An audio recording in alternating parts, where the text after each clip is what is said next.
Bonjour, bienvenue pour une nouvelle vidéo, cette fois-ci pour vous présenter une figurine de la collection Street Fighter avec le personnage de Yang, figurine numéro 35 de la collection de chez Altaïa. Voilà, collection qui sort toutes les 2 semaines pour la somme de 11,99 €, sauf que là, sur celui-là, ils ont eu un peu de retard, là, j'avoue, comme la figurine de chez Eagle Moss, ils avaient 2 semaines de retard. Bon, on comprend pas, peut-être le confinement, tout ça, les prémices, enfin je ne sais pas.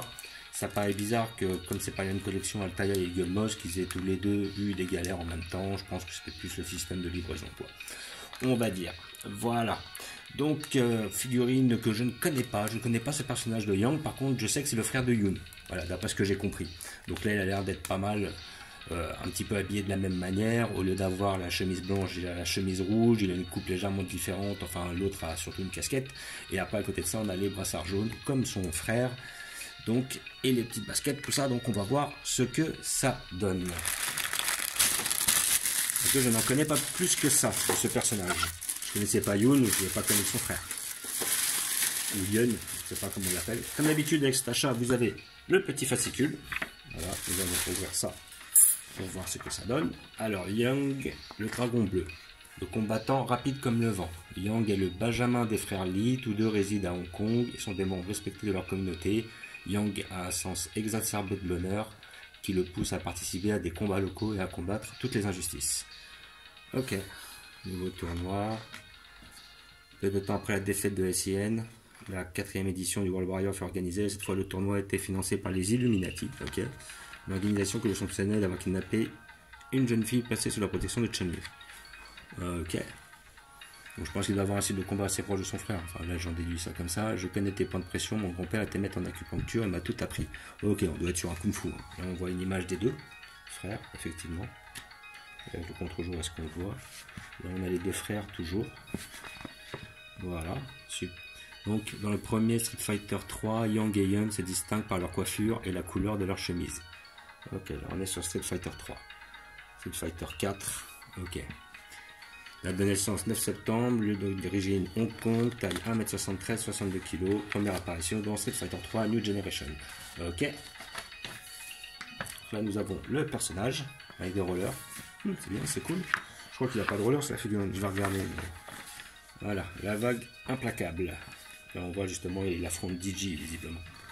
Voilà, Yang est rapide et technique, il est parfait pour un joueur habile enchaînant les combos. Donc on a un personnage peu puissant mais beaucoup corps à corps. Principale technique, la main tournante, l'attaque des ombres alpha, le coup de pied ascendant, le dragon destructeur.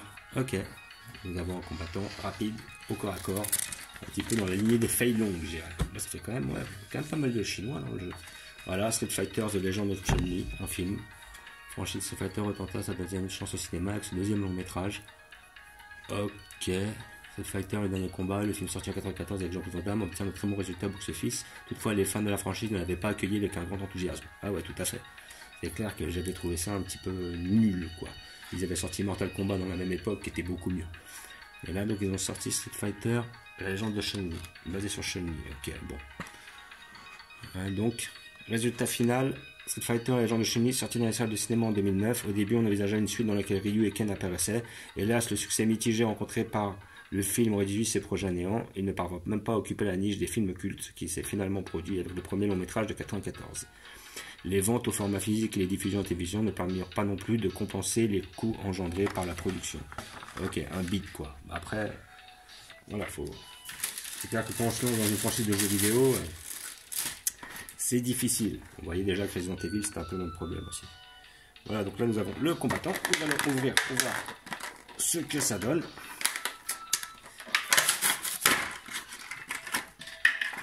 Voilà. Et nous avons le personnage ici présent. Et qui est franchement pas trop mal fait.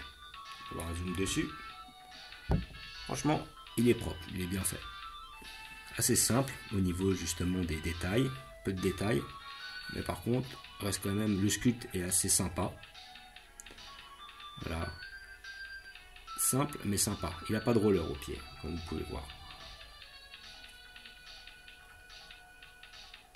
Donc la petite tenue, la petite tunique est bien faite. Franchement, ça va, c'est pas mal. Voilà, les petites baskets sont bien faites. La petite pose bien dans le thème. Voilà, on est sur les arts martiaux chinois. On voit bien les muscles sont bien faits. Maintenant, après, on va pas être comme d'habitude trop critique ou trop exigeant. On est sur une figurine à 11,99 €. Mais dans l'ensemble, elle est quand même bien faite. La pose est bien faite. Le visage est bien fait. Coupe de cheveux, elle est pas mal. Le dos est bien fait.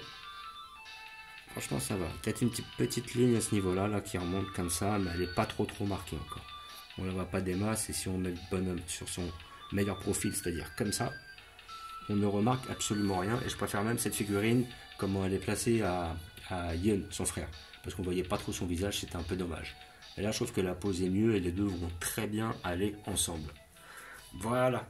Donc comme d'habitude, figurine à 11,99 € sur le marchand de journaux. Si vous ne la trouvez pas, allez sur le site Altaïa pour voir si vous pouvez la commander. Par contre, je ne peux pas vous dire si effectivement vous pouvez la commander à l'unité ou pas. Peut-être vous abonner. Sinon, il y a d'autres sites peut-être qui font de l'occasion ou tout ça, ou qui sont en relation avec les kiosques et où vous pouvez justement faire des commandes pour l'avoir si vous ne l'avez pas chez votre marchand de journaux. Voilà. Peut-être après sur les sites d'occasion, vous pouvez peut-être les trouver pas trop cher. Ou certains dépôts-ventes, effectivement. Genre comme Cash Express, tout ça. Il y a des figurines des fois qui revendent d'occasion et puis ça peut être intéressant. Voilà, donc je vais vous montrer où je vais la placer, car j'ai prévu comme d'habitude un emplacement à cet effet. Hop, voilà. Donc, nous voyons toute la collection et j'ai déjà fait une place à côté de son frère, juste ici. Voilà, comme ça. J'ai fait un petit peu de rangement depuis la dernière fois. J'ai replacé un peu certaines figurines. Voilà. Nous voyons la totalité. Après, Yun à côté de son frère. Moi, je préfère quand même la figurine, la dernière, là, le Yang, que le Yun. Et nous avons tous les persos de la série. Donc là, il m'en manque plus qu'une, normalement. C'est la Sakura. Je l'ai commandée. En principe, je devrais la recevoir. Par le biais de mon buraliste. Enfin, de mon marchand de journaux. Il avait réussi à me réobtenir la figurine numéro 16, celle de Yoria. Voilà.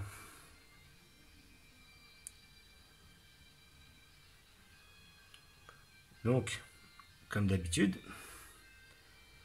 je vous remercie d'avoir regardé. Je vous dis à bientôt. N'hésitez pas à vous abonner ou à mettre des pouces. Et je vous dis ciao.